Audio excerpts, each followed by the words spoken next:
Hey, what's up, guys? Today I am going to be showing you how to make a very nutritious, super delicious postpartum breakfast that I call chocolate covered strawberry oatmeal. It's basically just a steel cut oatmeal with a chocolate base with some strawberries mixed in. And so let's just get into this for today. What we are going to need to make it is going to be, of course, your steel cut oats. And then you're also going to need any type of protein shake that you like, preferably pre-made, but it doesn't have to be pre-made. And then some blackstrap molasses, some brewer's yeast, some strawberries, and then some pitted dates. And then you're also going to need some chia seeds, and some coconut flakes and some more strawberries to top it off. So the first thing that we're going to do is we're going to get our pre-made protein shake. We're going to pour that into the pan. Of course, I'm using Evolve just because that's what I had on hand. I've also used Happy Viking, and I've used the Own brand, I think it is. Only What You Need, actually. It's OWYN. So it looks like Own, but it's Only What You Need. And that's another protein shake. If you don't use a pre-made protein shake, you can also, get the powder and then just make it ahead of time, either in a blender, or you can just put almond milk or even water in and then use an immersion blender to blend it up, which we're going to be using the immersion blender further down the line. I probably should have told you guys that you need that too.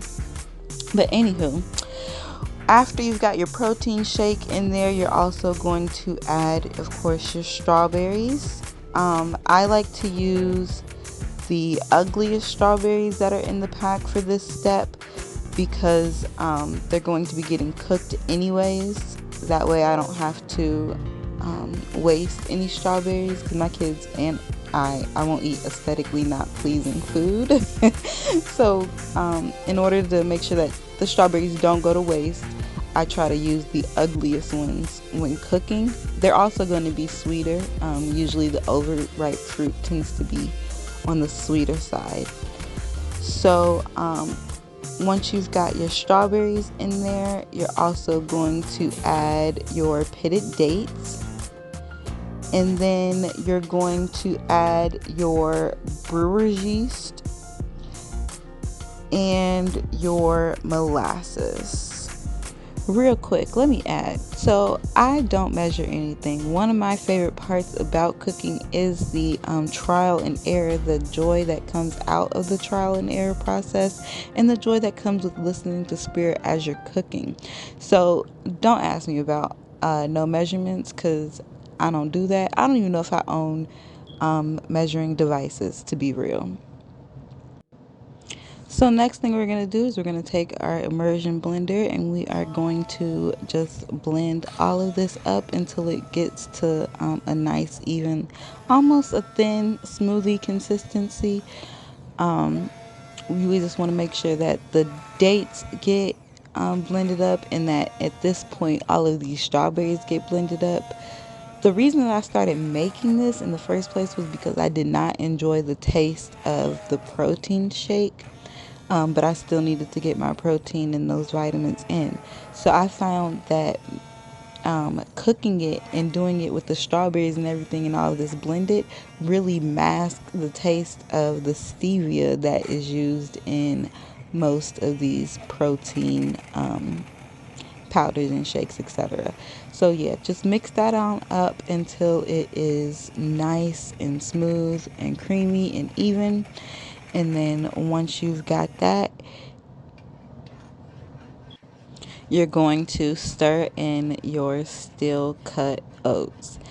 And you can go ahead and turn the stove on at this point.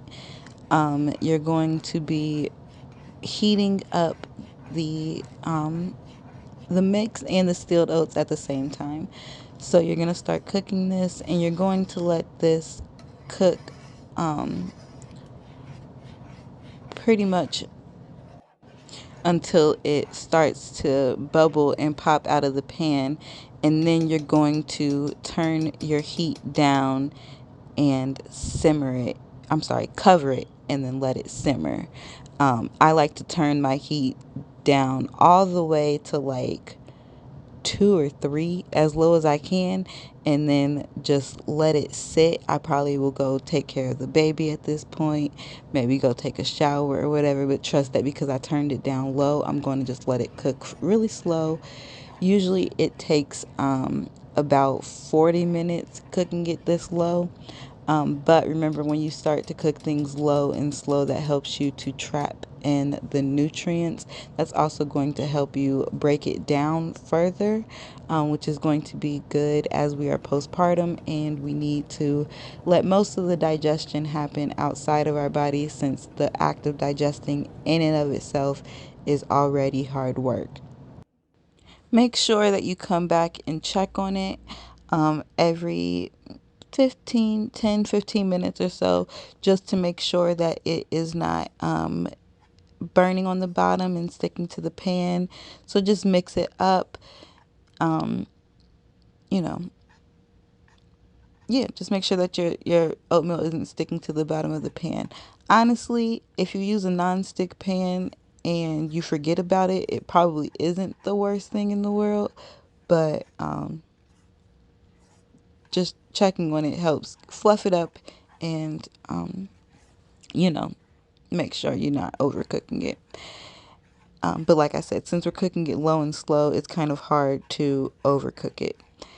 Once you've got it to almost the consistency that you want, you're going to go ahead and stir in your fresh strawberries, so that these can cook a little bit, but you don't want them to get too mushy. So you want to wait until it's almost at the right consistency.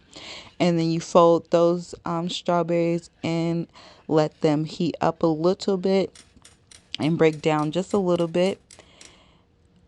And then once it's finally at the consistency that you want, I like mine on kind of the softer, chewy side. But wherever on the spectrum you like your oatmeal, you stop there and then you go ahead and plate it up.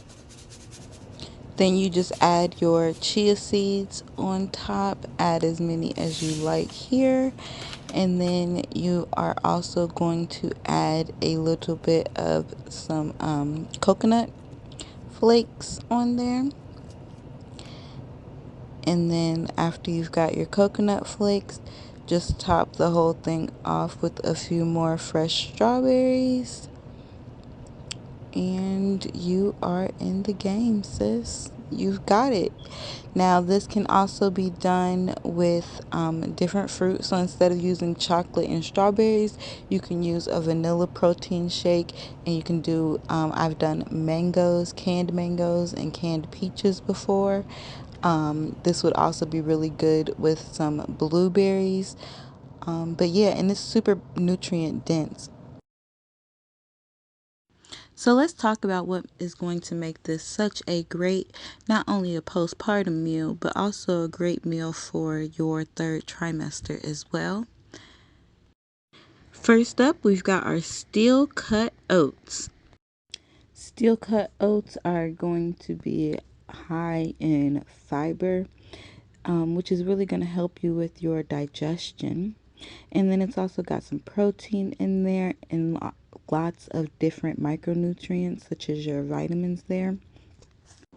Then we've got our protein shake, which obviously the protein shake is going to be high in protein, but it's also very high in fiber. And then it's also got some of your other micronutrients, such as your vitamin B and zinc there. Also very high in iron. Then we've got our blackstrap molasses. It is going to be very high in your micronutrients as well, especially that iron there.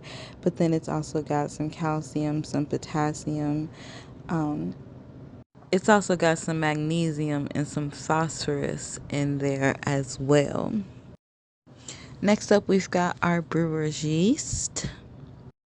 In just 2 tablespoons of brewer's yeast, you've got a whole 7 grams of protein, as well as some iron and some calcium there, and lots of other micronutrients. Um, One thing I will note about the brewer's yeast though is go light on it and work your way up to see what your tolerance is, because it can make you either gassy or it can make you have diarrhea on extreme cases. So start off light and then work your way up to see what your tolerance is like with that. Next, we've got our pitted dates. Once again, dates are just going to be high in the micronutrients like iron, potassium, and calcium. And then they're also going to serve to add just a little bit more protein on top. So in 2 dates, you've got a whole gram of protein. Next up, we've got our strawberries. Strawberries are going to be super high in vitamin C, which is going to be great for keeping up your immunity and your immune system. It's also going to be a good source of some dietary fiber as well as some hydration. Fruit is good. Fruit has lots of water content. Then we top it off with some chia seeds.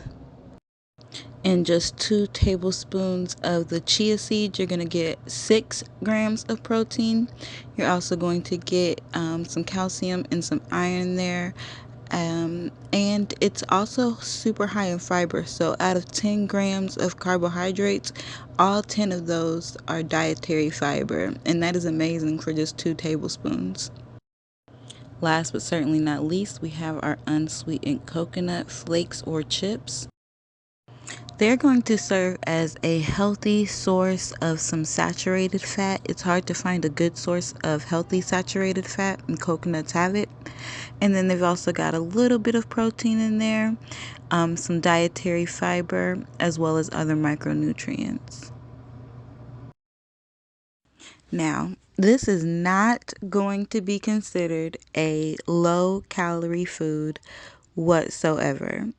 But what it is it's a super nutrient dense food that's going to be great for those times in your life, like when you are postpartum or in your 3rd trimester, where it's important for you to get more calories in, but it's also going to be important for them to come from whole sources.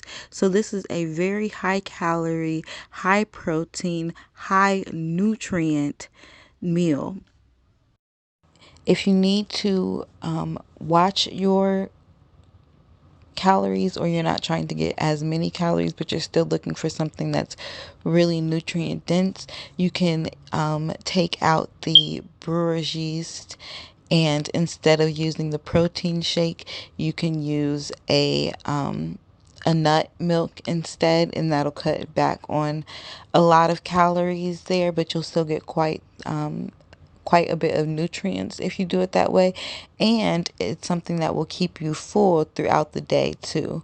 So if you're not looking for quite so many calories, just cut out the brewer's yeast and the protein shake.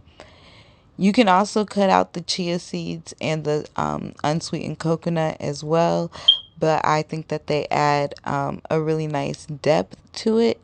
And like I said, this will keep you full for a very long time. You can use vanilla protein shake in place of chocolate protein shake also if you are not a chocolate fan. And then you also could use different types of fruit. Like I have used mangoes before. Here's one with a peach. And then you can also do blueberries or any other type of fruit. Let me know what kind of fruit you try it with. I'm really interested to hear. Now, many of the things in this are going to be considered galactagogues, but I don't believe in the idea of using food to increase your breast milk supply unless you have gotten down to what the underlying issue of your breast supply issue is. If there are no underlying issues, the only thing that will help your breastfeeding supply is supply and demand and feeding baby when baby is hungry. But this is a great postpartum meal, and if you are breastfeeding, then you do need a lot of nutrients and lots of fiber, lots of protein, and this will fulfill your needs. Thank you so much for tuning in today. As always, for more information about me and my doula services, you can reach out to me at divinemotions.com. And you can always email me at omiyinka@divinemotions.com. Make sure that you subscribe so that you can see future videos that I put out. And of course, may peace and bliss flow through you effortlessly.